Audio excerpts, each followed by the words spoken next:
నమస్కారం. N24 news వార్తలకు స్వాగతం. ముందుగా వార్తల్లోని ముఖ్యాంశాలు. 2027లోగా 4 ఆసుపత్రులు పూర్తి.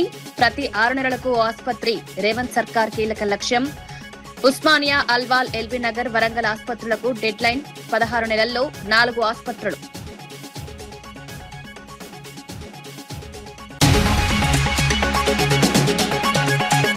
టీచర్ల సస్పెన్షన్లపై వైసీపీ ఫైర్. కూటమిపై పుత్త విమర్శలు.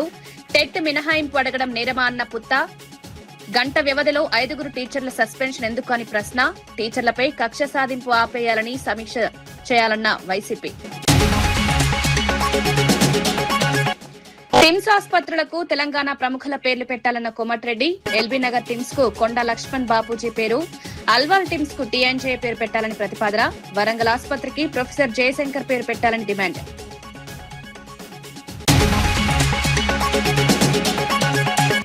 డీఎస్సీ అక్రమాలపై చర్చకు ప్రభుత్వం ఎందుకు భయపడుతోందన్న బొత్స. డీఎస్సీపై సభలోనే సమాధానం చెప్పాలని డిమాండ్. చివరి రోజుకు చర్చ ఎందుకు వాయిదా అని ప్రశ్న. డీఎస్సీపై అనుమానాలు నివృత్తి చేయాలని డిమాండ్.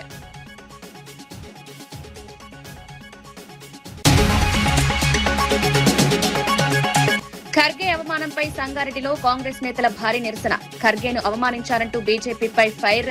కులం పేరుతో ఖర్గేను అవమానించారని ఆగ్రహం. ఖర్గేన్ అవమానాన్ని సహించడం. సంగారెడ్డిలో కాంగ్రెస్ నిరసన. రేవంత్ తెలంగాణలో కీలక ఆసుపత్రుల నిర్మాణంపై కీలక ప్రకటన చేశారు. 2027 డిసెంబర్ 9వ తేదీలోపు ఉస్మానియా, అల్వాల్, ఎల్బీ నగర్, వరంగల్ ఆసుపత్రుల నిర్మాణాలను పూర్తి చేశామని ప్రకటించారు. ప్రతి 6 నెలలకు ఒక ఆసుపత్రి చొప్పున మొత్తం 4 ఆసుపత్రులను 16 నెలల్లో ప్రారంభిస్తామన్నారు. రాష్ట్రంలో ప్రజలకు మెరుగైన వైద్య సేవలు అందించేందుకు భారీ స్థాయిలో మౌలిక వసతులు కల్పిస్తున్నామన్నారు. కొత్త ఆసుపత్రులు అందుబాటులోకి వస్తే హైదరాబాద్ తో పాటు వరంగల్ ప్రాంత ప్రజలకు కూడా వైద్య సేవలు మరింత చేరువవుతాయన్నారు. ప్రభుత్వ ఆసుపత్రుల్లో ఆధునిక సౌకర్యాలు కల్పించడమే లక్ష్యంగా ప్రభుత్వం పనిచేస్తోందని తెలిపారు. వైద్యులు, వైద్య సిబ్బంది, రోగులకు అవసరమైన సౌకర్యాలను కూడా దశలవారీగా పెంచుతామన్నారు. ఆసుపత్రుల నిర్మాణ పనుల్లో ఆలస్యం లేకుండా అధికారులు సమన్వయంతో పనిచేయాలని సూచించారు. నిర్మాణ నాణ్యత విషయంలో రాజీ పడకుండా నిర్ణీత గడువులో పనులు పూర్తి చేయాలని ఆదేశించారు. ఉస్మానియా ఆసుపత్రి ఆధునీకరణతో పాటు ఇతర ప్రాంతాల్లో నిర్మిస్తున్న ఆసుపత్రులు పూర్తయితే ప్రజలకు మెరుగైన వైద్యం అందుతుందని తెలిపారు. ప్రపంచంలోనే నిమ్స్ హాస్పిటల్ కి ఎయిమ్స్ తో పోటీపడి సేవలు అందిస్తున్న గుర్తింపు ఉన్నది.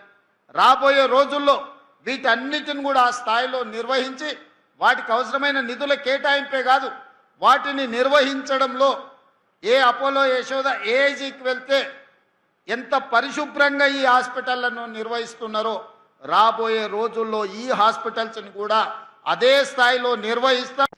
బొత్స సత్యనారాయణ డీఎస్సీ నియామకాల్లో జరిగినట్లు ఆరోపణలు వస్తున్న అక్రమాలపై శాసన మండలిలో చర్చ జరపాలని ఉదయం నుంచే డిమాండ్ చేస్తున్నామని ప్రతిపక్ష నేత బొత్స సత్యనారాయణ తెలిపారు. అయితే ప్రభుత్వం వెంటనే చర్చకు అవకాశం ఇవ్వకుండా చివరి రోజు చర్చ పెడతామని చెబుతోందన్నారు.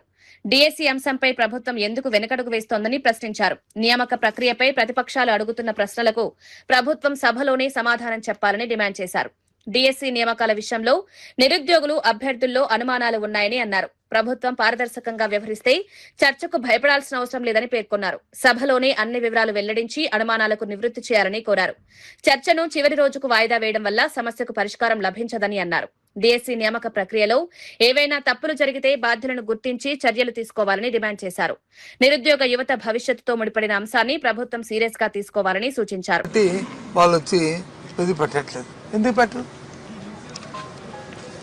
చెప్పండి, మీరు మీ ప్రతి అడగండి.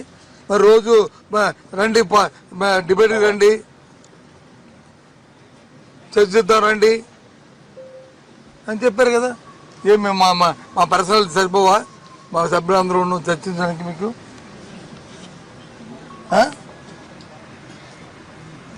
ఏంటి తొందరగిరి అంత విడ్డూరం అండి. వాళ్ళు మాట్లాడతారు. వాళ్ళంట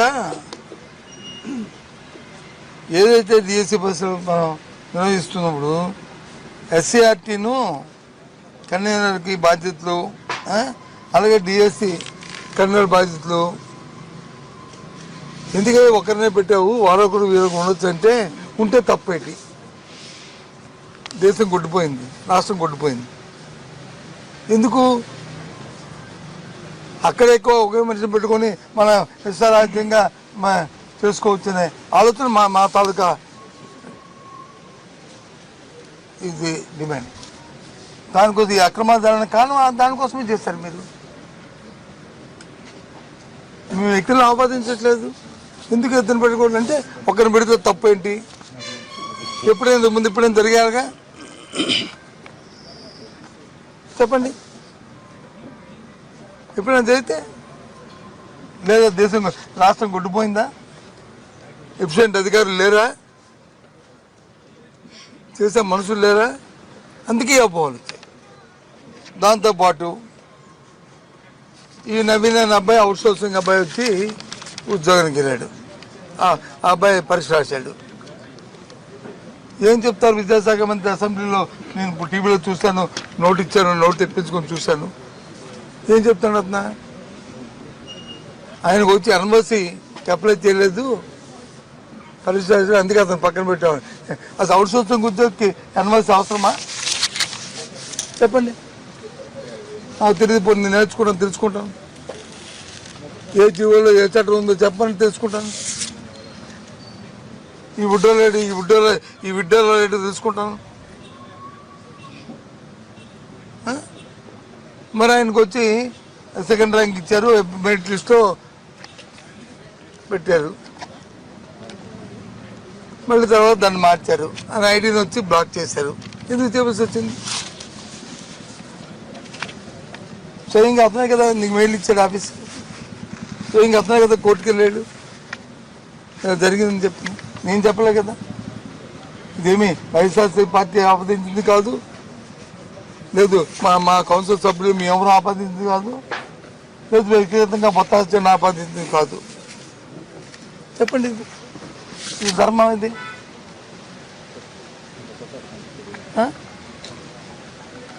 ఇది ఎస్ఎంఎస్లో నుంచి వాళ్ళు పంపారు. ఎస్ఎంఎస్లో పంపొచ్చు, కానీ పంపే ముందు మెరిట్ లిస్ట్ వచ్చి నువ్వు ప్లేస్ చేస్తే ఇంకా కేర్ తీసుకోవడానికి ఎస్ఎంఎస్ పంపడం అనేది పంపితే ఇంకా మా అభ్యర్థికి తెలియపోద్ది అంటే న్యాయం ఉంది. మెరిట్ లిస్ట్ ఉండదంట. అమరావతి రాజధాని పరిధిలోని 29 గ్రామాల్లో ప్రజలు ఎదుర్కొంటున్న సమస్యలను టీడీపీ ఎమ్మెల్యే శ్రవణ్ కుమార్ అసెంబ్లీలో ప్రస్తావించారు. రాజధాని ప్రాంతంలోని పలు గ్రామాల్లో కనీస మౌలిక సదుపాయాలు కూడా పూర్తి స్థాయిలో అందుబాటులో లేవన్నారు. 3-4 రోజులకు ఒకసారి మాత్రమే తాగునీరు వస్తోందన్నారు. సరైన రహదారులు, రవాణా, కనెక్టివిటీ లేక ప్రజలు ఇబ్బందులు పడుతున్నారని వివరించారు. రాజధాని నిర్మాణం కోసం భూములిచ్చిన ప్రాంతాల్లోనే అభివృద్ది పనులు జరుగుతున్నాయని, మిగిలిన గ్రామాలకు సదుపాయాలు అందడం లేదని ఆరోపించారు. అన్ని గ్రామాలకు సమానంగా మౌలిక వసతులు కల్పించాల్సిన అవసరం ఉందన్నారు. తాగునీరు, రోడ్లు, డ్రైనేజ్, విద్యుత్ వంటి ప్రాథమిక అవసరాలను ముందుగా పరిష్కరించాలని కోరారు. రాజధాని నిర్మాణంతో పాటు రాజధాని గ్రామాల అభివృద్ధికి కూడా ప్రభుత్వం సమాన ప్రాధాన్యతనివ్వాలని సూచించారు. ప్రజలు రోజువారీ అవసరాల కోసం ఇబ్బందులు పడే పరిస్థితి ఉండకూడదన్నారు. గ్రామాల్లో రహదారుల పరిస్థితిని మెరుగుపరచాలని, కనెక్టివిటీ పెంచాలని కోరారు. ఈ వర్క్ చేసే కంపెనీలు బాధ్యత తీసుకోవట్లేదు. అంతేకాకుండా రోజువారీ కార్యక్రమాలు చేసుకోవడానికి చాలా ఇబ్బంది పడుతున్నారు. రోడ్లు వేయట్లేదు అధ్యక్ష, వేస్తున్న కొన్ని వర్కులు అసలు మొదలు పెట్టలేదు, కొన్ని వర్కులు సగంగా చేస్తున్నారు.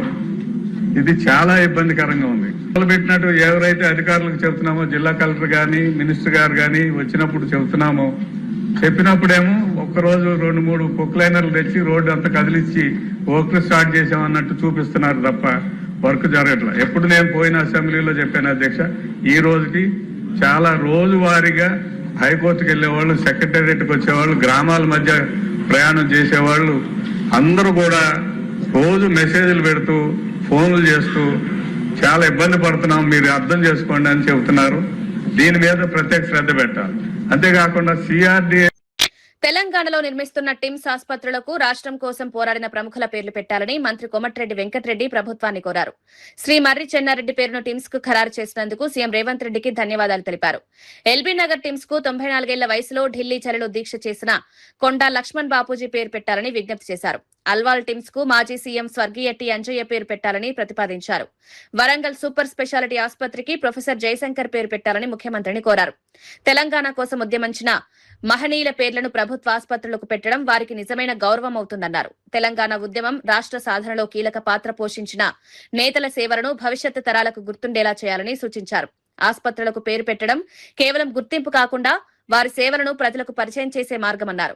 కొండా లక్ష్మణ్ బాపూజీ, టి అంజయ్య, ప్రొఫెసర్ జయశంకర్ వంటి ప్రముఖులు తెలంగాణ కోసం చేసిన కృషిని గుర్తు చేశారు. ప్రభుత్వం ఈ ప్రతిపాదనను సానుకూలంగా పరిశీలించాలని కోరారు. చెన్నారెడ్డి గారి పేరు పెట్టేందుకు ధన్యవాదాలు. మా ముఖ్యమంత్రి గారికి మా దామోదరణ గారి తరపున ఇద్దరం ఎల్బీ నగర్ హాస్పిటల్ కూడా కొండా లక్ష్మణ్ బాబుజీ తెలంగాణ కోసం 93 ఏళ్ల వయసులో దీక్ష చేసిన పేరు పెట్టాలని నా విజ్ఞప్తి. అలాగే హైదరాబాద్ కాదు రాష్ట్రానికి ముఖ్యమంత్రిగా కంబైన్డ్ రాష్ట్రానికి ముఖ్యమంత్రి ఉన్న కార్మిక నాయకుడు ఆరణాలు పులి చేసుకునే అంజయ్య గారికి అల్వాల్ హాస్పిటల్ పేరు పెట్టాలని కూడా వారికి రిక్వెస్ట్ చేస్తున్నాం. వరంగల్ కూడా ప్రొఫెసర్ జయశంకర్ పుట్టుక నుంచి సాగు వరకు తెలంగాణ తెలంగాణ అన్నాడు. ఆయన గ్రామాన్ని గుర్తించి 10 కోట్లు ప్రత్యేక నిధి ఇచ్చి రెవెన్యూ డివిజన్ ఏర్పాటు చేసి ఆ ప్రభుత్వం చేయలేని పని మీరు చేసిండ్రు, మన ప్రభుత్వం చేసింది. మీరు కూడా దీని మీద ఒక నిర్ణయం తీసుకొని ఎల్బీ నగర్ హాస్పిటల్ కూడా డిసెంబర్లో పూర్తి చేస్తుంది కాబట్టి ప్రొఫెసర్ జయశంకర్ పేరు పెడితే తప్పకుండా అభివృద్ధి అన్ని రంగాల్లో చేస్తున్నాం. డిఎస్సీ నియామకాలపై వైఎస్ఆర్సీపీ ఎమ్మెల్సీ వరదు కళ్యాణి తీవ్ర విమర్శలు చేశారు. అంతర్జాతీయ స్థాయిలో పోటీ పడి పతకాలు సాధించిన బ్యాడ్మింటన్ క్రీడాకారిణి పీవీ సింధుతో లోకల్ గేమ్స్ లో పాల్గొన్న వారిని ఎలా పోరుస్తారని ప్రశ్నించారు. క్రీడా కోటా ద్వారా డిఎస్సీలో ఉద్యోగాలు పొందేందుకు నిబంధనలు ఎలా వర్తింపజేశారో ప్రభుత్వం స్పష్టం చేయాలని డిమాండ్ చేశారు. లోకల్ గేమ్స్ పార్టిసిపెంట్లకు ఉద్యోగాలు ఇచ్చేందుకు జీవో తీసుకొచ్చారని, ఆ తర్వాత దాన్ని ఎందుకు వెనక్కి తీసుకున్నారని ప్రశ్నించారు. క్రీడా ప్రతిభకు సరైన ప్రమాణాలు ఉండాలన్నారు. అంతర్జాతీయ స్థాయిలో దేశానికి పతకాలు సాధించిన క్రీడాకారులు స్థానిక స్థాయిలో పాల్గొన్న అభ్యర్థుల మధ్య తేడాను ప్రభుత్వం గుర్తించాలని తెలిపారు. డిఎస్సీ నియామకాల్లో స్పోర్ట్స్ కోటాపై వస్తున్న అనుమానాలను నివృత్తి చేయాలని కోరారు. నిబంధనల విషయంలో ప్రభుత్వం స్పష్టతనివ్వకపోతే నిరుద్యోగుల్లో మరింత ఆందోళన పెరుగుతుందన్నారు. ఉద్యోగ నియామకాల్లో పారదర్శకత పాటించాల్సిన బాధ్యత ప్రభుత్వంపై ఉందన్నారు. క్రీడాకారులకు అవకాశాలు కల్పించడాన్ని తాము వ్యతిరేకించడం లేదని, అయితే అర్హతల విషయంలో స్పష్టమైన ప్రమాణాలుండాలని తెలిపారు. డిఎస్సీ ప్రక్రియ సమగ్ర వివరాలను ప్రజల ముందుంచాలని వరదు కళ్యాణ్. డిఎస్సీ పెట్టి ఉద్యోగాలు ఇవ్వకుండా వెళ్ళిపోయారు. 8,000 పోస్టులు కూడా జగనన్న ముఖ్యమంత్రి అయ్యాకే భర్తీ చేయడం జరిగింది. అలాగే స్పెషల్ డిఎస్సీ ద్వారా 1,500 పోస్టులు భర్తీ చేయడం జరిగింది. అలాగే 2024లో డిఎస్సీకి నోటిఫికేషన్ ఇవ్వడం జరిగింది 6,100 పోస్టులకి. అవి మీరు క్యాన్సిల్ చేసి కదా ఈ మెగా డిఎస్సీ అంటూ ఒక దగా డిఎస్సీని ఈరోజు ఏర్పాటు చేయడం జరిగింది. దీని ప్రకారం తీసుకుంటే జగనన్న మీకంటే ఎక్కువ పోస్టులు ఇవ్వడం జరిగింది. టీచర్ ఉద్యోగాలు అనేది లోకేష్ గారు తెలుసుకోవాల్సిందిగా కోరుతూ ఉన్నాను. అలాగే దేశ చరిత్రలో కానీ రాష్ట్ర చరిత్రలో కానీ ఏ ముఖ్యమంత్రి ఇవ్వనట్టుగా 135,000 సచివాలయ ఉద్యోగాలు ఒకేసారి రిక్రూట్ చేయడం జరిగింది జగనన్న. అది ఆల్ టైమ్ రికార్డు. మీరా మా జగనన్న కోసం మాట్లాడతారా అనేసి నేను అడుగుతూ ఉన్నాను. అలాగే తీసుకుంటే ఈ డిఎస్సి గురించి ఎంత దారుణంగా చెప్తూ ఉన్నారంటే, స్పోర్ట్స్ కోటాలో పీవీ సింధు గారికేమో ఎగ్జామ్ రాయకుండా ఇచ్చాం కాబట్టి ఈ డిఎస్సిలో స్పోర్ట్స్ కోటాలో మేము ఇచ్చాము అని చెప్తూ ఉన్నారు. ఆవిడ నేషనల్ లెవెల్లో ఇంటర్నేషనల్ లెవెల్లో ఆడి మెడల్స్ తెచ్చుకున్నారు. ఆవిడతోని పార్టిసిపెంట్ సర్టిఫికేట్స్ తెచ్చుకొని ఉద్యోగాలు కొందరికి ఇవ్వడం జరిగింది. వీళ్ళు ఎలా కంపేర్ చేస్తారు? అది న్యాయమా? పోనీ సరే, అలా ఇవ్వడం కోసం వీళ్ళు జీవో నంబర్ 47, జీవో నంబర్ 4 తీసుకురావడం జరిగింది. ఆ రిక్రూట్మెంట్ కరెక్టే అయితే మరి ఎందుకు ఆ జీవోని మళ్ళీ మార్చేసి ఈ డిఎస్సి రిక్రూట్మెంట్ అయిపోయాక జీవో నెంబర్ 56ని తీసుకురావడం జరిగింది? అంటే అది తప్పు అని మీరు అంగీకరించినట్టుగే కదా. అలాగే తీసుకుంటే అవుట్ సోర్సింగ్ ఉద్యోగం నవీన్ విషయంలో ఏ విధంగా మాట్లాడుతూ ఉన్నారు? అసలు పేపర్ లీకేజ్ జరగలేదు, అతనికి ఉద్యోగం ఎందుకు ఇవ్వట్లేదని మేము అడుగుతుంటే దానికేమో అతని ఎన్ఓసి తెచ్చుకోలేదు అనేసి. అసలు అవుట్ సోర్సింగ్ ఉద్యోగికి ఎన్ఓసి అవసరం లేదని ప్రభుత్వమే చెప్తూ ఉంది కదా. మరి ఎలా ఆ కారణంతో మీరు అతనికి ఉద్యోగం ఇవ్వడం మానేస్తారు? ఎలా పక్కన పెడతారు? ఎందుకంటే అక్కడ పేపర్ లీకేజ్ జరిగింది కాబట్టి. కోర్టులో ఇదే ప్రభుత్వం చెప్తుంది. అంబేద్కర్ విగ్రహాలపై హెచ్చరిక. ఆంధ్రప్రదేశ్ మాజీ సీఎం వైఎస్ఆర్సీపీ అధినేత వైఎస్ జగన్ రెడ్డిపై టీడీపీ ఎమ్మెల్యేలు పంతం నానాజీ, ధర్మరాజు తీవ్ర విమర్శలు చేశారు. స్వాతంత్ర దినోత్సవం సందర్భంగా జాతీయ జెండా ఆవిష్కరణ కార్యక్రమాలకు జగన్ హాజరు కాలేదని ఆరోపించారు. రాజ్యాంగాన్ని గౌరవించాల్సిన బాధ్యత ప్రతి ఒక్కరిపై ఉందని, కానీ జగన్ వ్యవహార శైలి అందుకు విరుద్ధంగా ఉందని విమర్శించారు. అంబేద్కర్ విగ్రహాల వద్దకు జగన్ వెళ్లడంపైన ఎమ్మెల్యేలు తీవ్ర అభ్యంతరం వ్యక్తం చేశారు. అంబేద్కర్ ఆశయాలను గౌరవించే విషయంలో జగన్ తన వైఖరిని స్పష్టం చేయాలని డిమాండ్ చేశారు. మరోవైపు డీఎస్సీ అంశాన్ని కూడా ఎమ్మెల్యేలు ప్రస్తావించారు.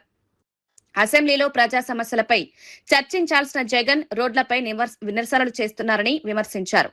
డీఎస్సీ నియామకాలపై ప్రభుత్వాన్ని ప్రశ్నించాలంటే శాసనసభ వేదికగా మాట్లాడాలని సూచించారు. అది మైండ్ తో ఆగస్టు 15 రోజుని జెండా ఎగరేయాలన్న కనీస జ్ఞానం లేదా అని చెప్పి గొడ్ల పార్టీ అధ్యక్షుడిని నేను అడుగుతా ఉన్నాను.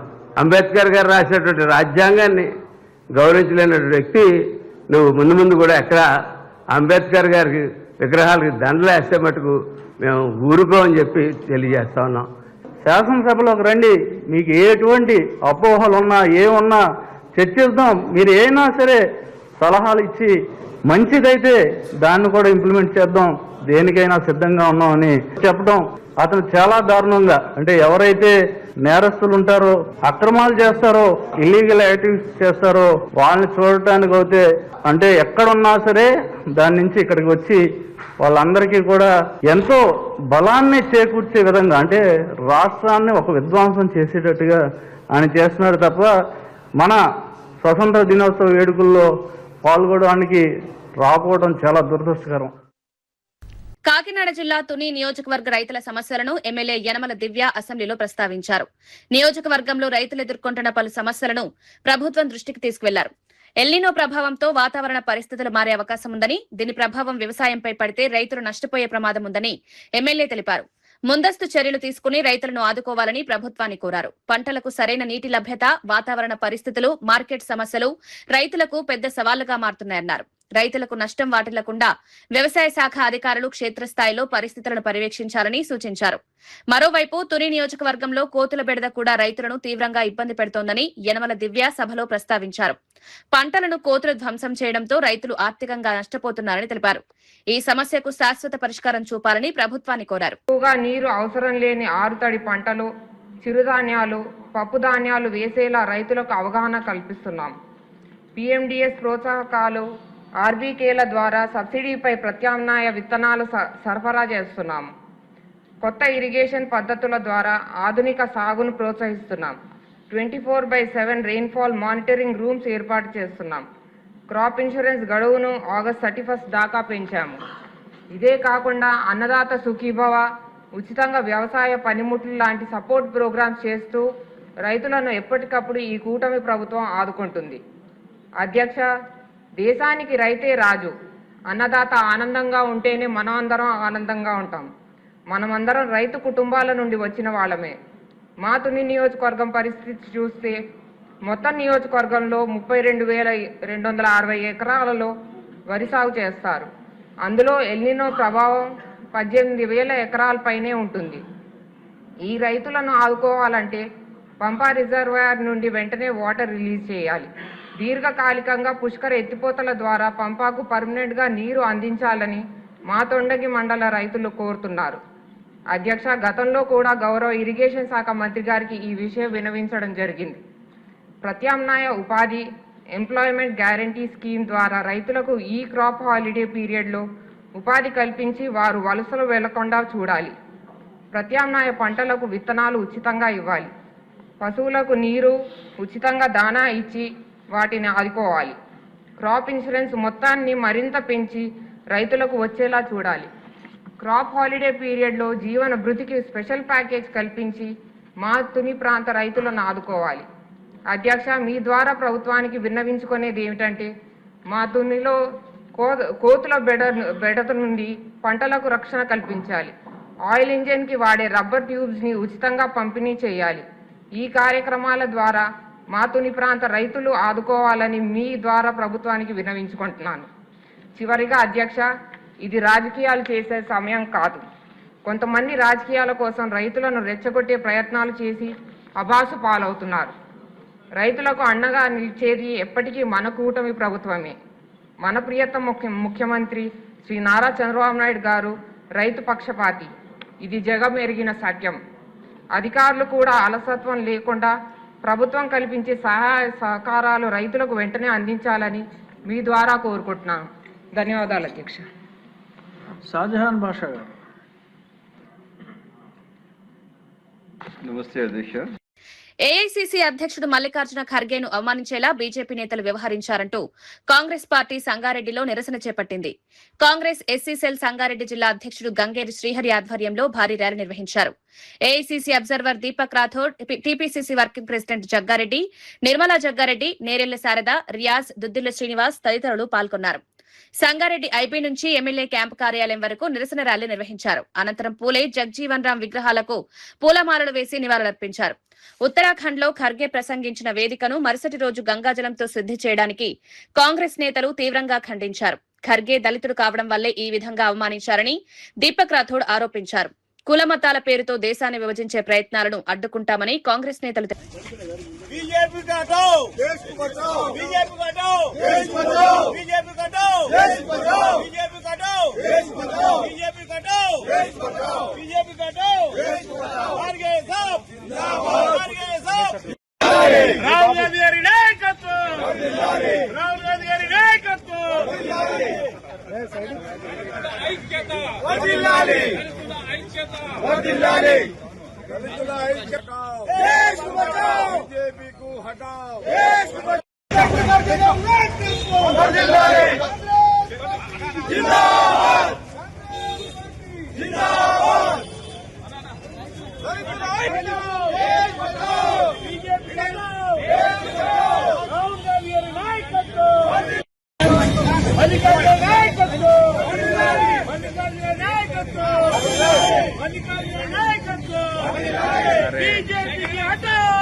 चल अయిందా ఓకేనా సీను నువ్వు అక్కడ రియాగో సీను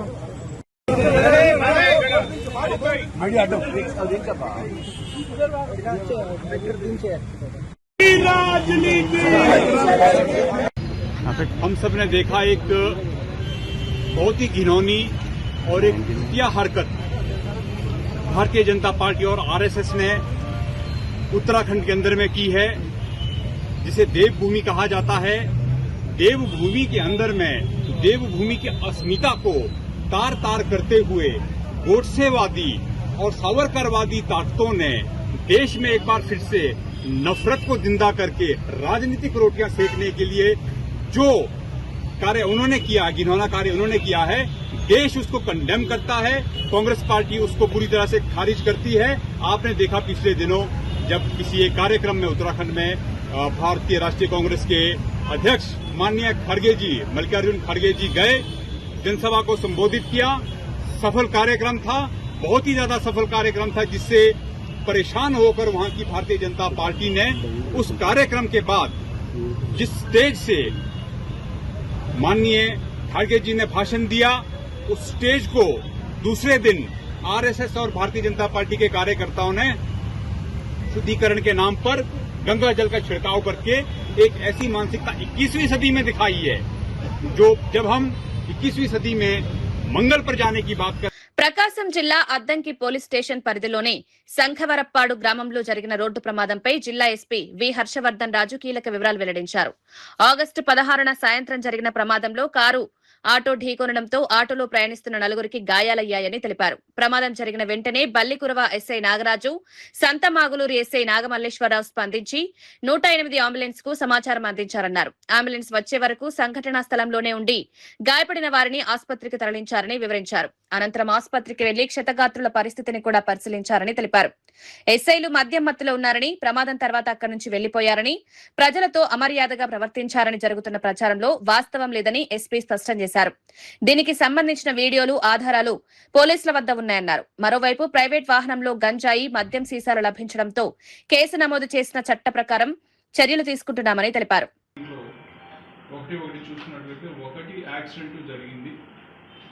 వాస్తవం, దాన్ని ఎవరు కాదనలేరు, దాన్ని ఏమి ఎవరు చేయలేరు కూడా. యాక్సిడెంట్స్ అవుతాయి. యాక్సిడెంట్ అయిన వెంటనే ఎస్ఐసే ఫస్ట్ ఎస్ఐ బల్లిపురవ వాళ్ళ ఎస్ఐస్ ఇద్దరు కూడా వాళ్ళ ఐడెంటిటీ చెప్పారు, మేము పలానా అని చెప్పారు. అండ్ ఇక్కడ ఉన్న వాళ్ళందరికీ కూడా ఎస్ఐలు ఎప్పటి నుంచో చేస్తున్న వాళ్ళు సుపరిచితం, వాళ్ళకి తెలుసు. 108కి కూడా ఎస్ఐనే కాల్ చేశారు. అండ్ వాళ్ళకి తెలిసిన వ్యక్తులు కూడా ఇక్కడ యాక్సిడెంట్ అయిందని చెప్పి వాళ్ళు తెలిసిన వ్యక్తులకి చెప్పి వెహికల్స్ కూడా తెప్పించారు. 108 వచ్చేంతవరకు చేసేంతవరకు కూడా ఎస్ఐలు అక్కడే ఉన్నారు. అండ్ ఇక్కడ స్టేషన్ నుంచి కూడా ఎస్ఐ అక్కడ వెళ్ళిన తర్వాత ఈ ముగ్గురు కలిసి ఆ క్షతగాత్రులు ఎవరికైతే ఇంజూర్డ్ ఉన్నారో వాళ్ళందరినీ కూడా అంబులెన్స్ ఎక్కించడం జరిగింది. అంబులెన్స్లో ఎక్కించి 108లో హాస్పిటల్ పంపించడం జరిగింది. అయిన తర్వాత సబ్ ఇన్స్పెక్టర్స్ హాస్పిటల్ కూడా వెళ్ళారు. దానికి మన వీడియో ఎవిడెన్స్ కూడా ఉంది. హాస్పిటల్కి వెళ్ళి అక్కడ వాళ్ళని చేసి దాంట్లో ఒకరికి కొంచెం ఎక్కువగా ఇంజురీ అయిందని అంటే వాళ్ళని వెంకటరమణ హాస్పిటల్కి షిఫ్ట్ చేసిన కూడా మా ఎస్ఐసి షిఫ్ట్ చేశారు. అండ్ ఎస్ఐ హాస్పిటల్ దగ్గర ఉన్నదానికి కూడా మాకు వీడియో ఎవిడెన్స్ ఉంది. సో దీంట్లో ఎస్ఐలు పారిపోయారు, ఎస్ఐలు తాగిన మత్తులో ఉన్నారు, వాళ్ళు చేశారనేది మటుకు అది పూర్తిగా అవాస్తవం.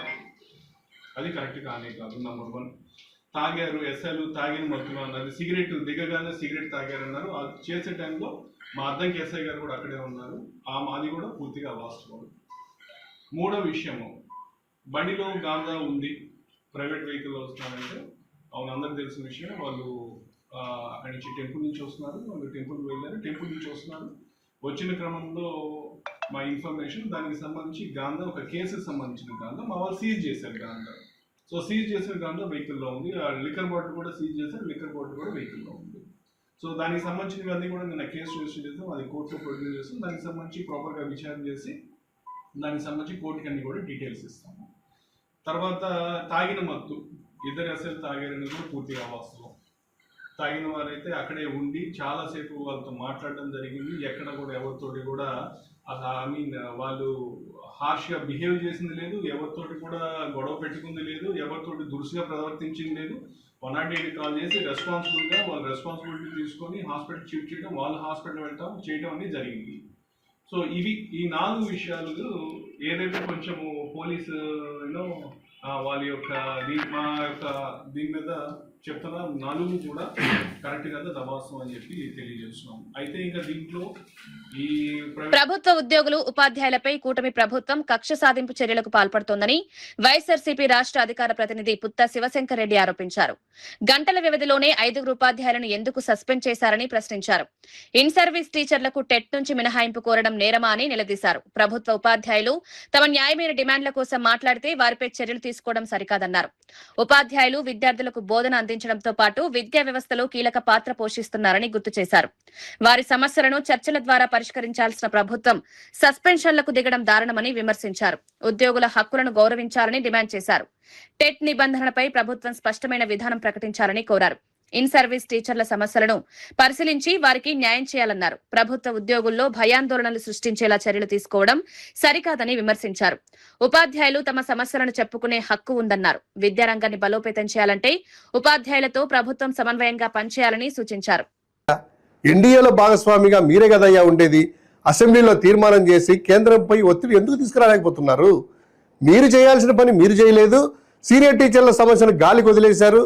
తమ సమస్యను మా పార్టీ ఎంపీల సహకారంతో తామే కేంద్ర దృష్టికి తీసుకెళ్లేందుకు ప్రయత్నిస్తే పాపం వాళ్లపై రాజకీయ ముద్ర వేస్తారా? సస్పెన్షన్లు విధిస్తారా?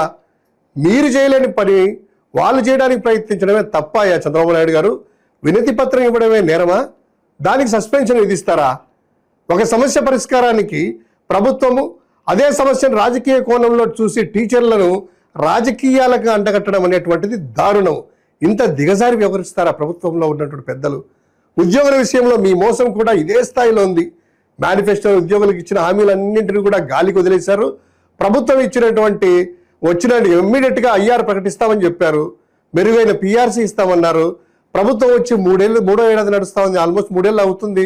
ఐఆర్ లేదు, పిఆర్ఎస్ లేదు, 5 డిఎల్ పెండింగ్లు, సిపిఎస్ ఓపీఎస్ను పునఃసమీక్షిస్తామంటూ ఉద్యోగులకు ఆశ చూపినారు.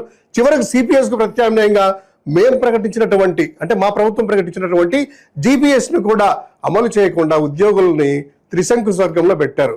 ఉద్యోగులకు ఇవ్వాల్సిన పిఆర్సీ బకాయిలు, పెండింగ్ డిఏలు, జీపీఎఫ్లు, APGLI, medical reimbursement, retirement benefits, surrender leaves లేదా ఎన్కాష్మెంట్ లీవ్లు, ఇలా దాదాపు 35,000 నుంచి 40,000 కోట్ల రూపాయల వరకు బకాయిలు పెట్టినారు.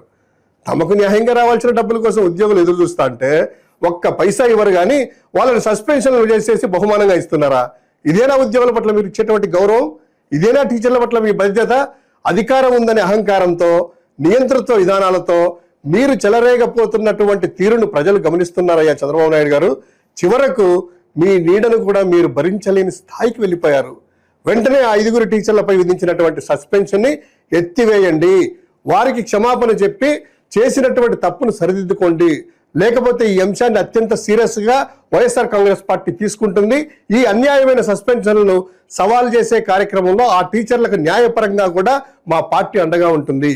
వారికి మా పార్టీ భరోసా ఇస్తుంది. అన్యాయాన్ని ప్రశ్నించే ప్రతి గొంతుకు కూడా వైఎస్ఆర్సీపీ అండగా నిలుస్తుందని చెప్పి వైఎస్ఆర్ కాంగ్రెస్ పార్టీ చెప్తుంది. 2027లోగా 4 ఆసుపత్రులు పూర్తి.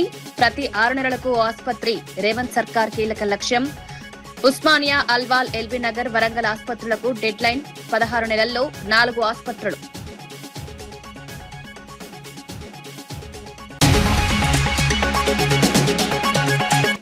టీచర్ల సస్పెన్షన్లపై వైసీపీ ఫైర్. కూటమిపై పుత్త విమర్శలు. టెట్ మినహాయింపు అడగడం నేరమా అన్న పుత్త.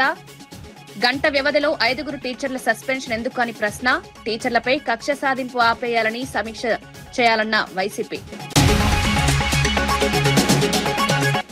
టిమ్స్ ఆసుపత్రులకు తెలంగాణ ప్రముఖుల పేర్లు పెట్టాలన్న కోమటిరెడ్డి. ఎల్బీ నగర్ టిమ్స్ కు కొండ లక్ష్మణ్ బాపూజీ పేరు, అల్వాల్ టిమ్స్ కు టీఎన్జే పేరు పెట్టాలని ప్రతిపాదన. వరంగల్ ఆసుపత్రికి ప్రొఫెసర్ జయశంకర్ పేరు పెట్టాలని డిమాండ్.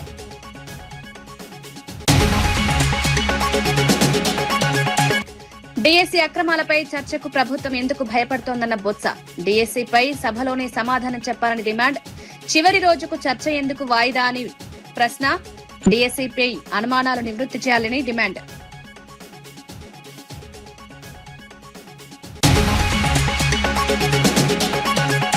ఖర్గే అవమానంపై సంగారెడ్డిలో కాంగ్రెస్ నేతల భారీ నిరసన. ఖర్గేను అవమానించారంటూ బీజేపీపై ఫైర్. కులం పేరుతో ఖర్గేను అవమానించారని ఆగ్రహం. ఖర్గే అవమానాన్ని సహించడం. సంగారెడ్డిలో కాంగ్రెస్ నిరసన.